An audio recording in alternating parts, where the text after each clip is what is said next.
Good morning. Morning workout. Lower ward. First, we're going to take some of the problems out of the shoulders. So, I've been having a lot of neck and shoulder stuff going on. Taking 2 balls. Oh, my assistant is here. Excellent. Sticking the balls underneath, on the 2 sides of my spine, between my shoulder blades and my spine. And I'm going to put them under there, lay down, and then I'm going to roll up my spine and down. So, if I want the fascia to have time to make any kind of changes, I gotta go pretty slow. And right now, I'm not actually going that slow. I'm just getting in there and feeling around for what needs to happen, what I need to do. A couple of weeks ago I had a shoulder spasm on my right side, and then shortly after I had a shoulder spasm on my left. So I'm just working in between to see if I can get some of that fascia and muscle fiber to ease up a little bit. And then I'm going to use my arms and move my arms around.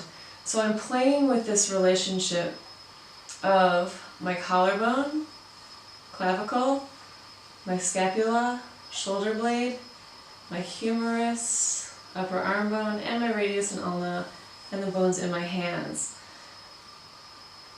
And when I really start to go deep into the inside of this movement, I feel a lot of action under here, or maybe action is the wrong word, a lot of sensation.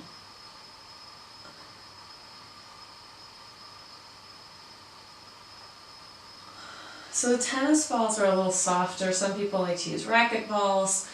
They have various workout balls that you can get, little knobby things. Some are softer, some are harder. I had a friend who used to like to use pool balls, but he was very, very muscular and very tight. So I wouldn't recommend that.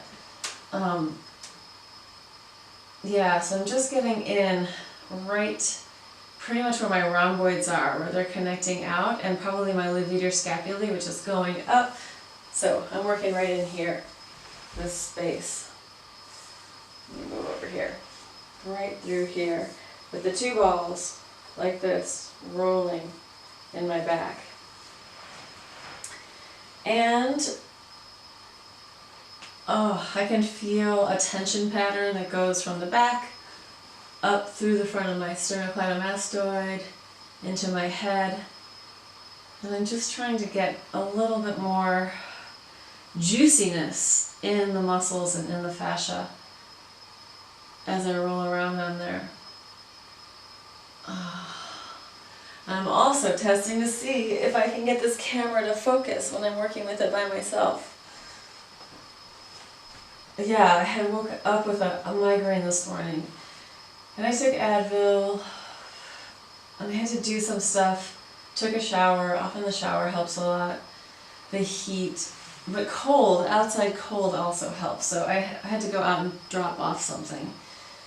Drop off a bookcase that is basically in a bunch of pieces, and it has sentimental attachment for somebody else, but not for me, but it's the right thing to do to fix it.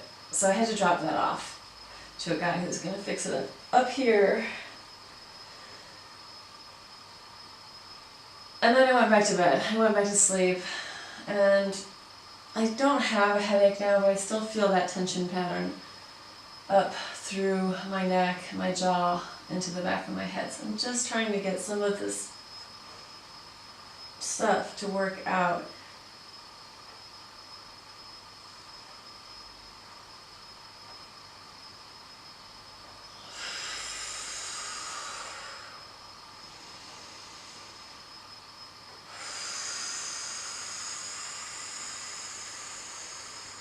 And I can feel how much, even just a little movement like this, I can feel it going all the way in. In movement analysis, we talk about the pinky scapula connection. So this relationship from there to there, if this moves in an ideal world, there should be a sense of relationship going all the way down into your back.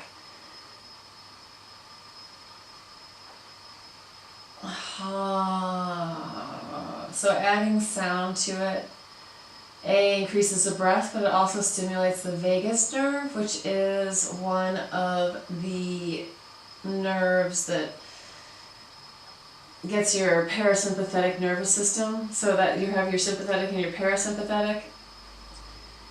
The parasympathetic one is the dial down side of it, the rest and digest, soothe and settle. And that's the place where we metabolize, we process, we go into a healing mode. And the more active fight, flight, freeze is the sympathetic. And in our world, a lot of people are really spending too much time in that sympathetic. We kind of value that more active and forceful, vigilant behavior or nature. Oh, holy moly.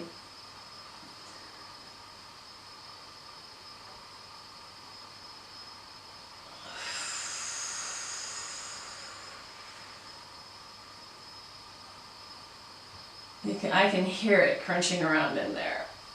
So now I'm just going to let my spine move a little bit more. The ball's up higher, it's up here, right under my trapezius. Wait, am I saying the right things?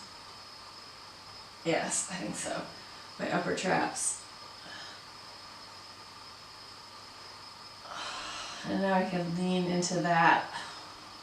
There's a lot going on there. Now if I let my body free up a little bit, I can get a lot deeper. If I stay rigid, not much happens. If I soften, you can see I've just softened my rib cage. I'm softening my jaw, and I'm letting those balls in to massage out that tissue up there.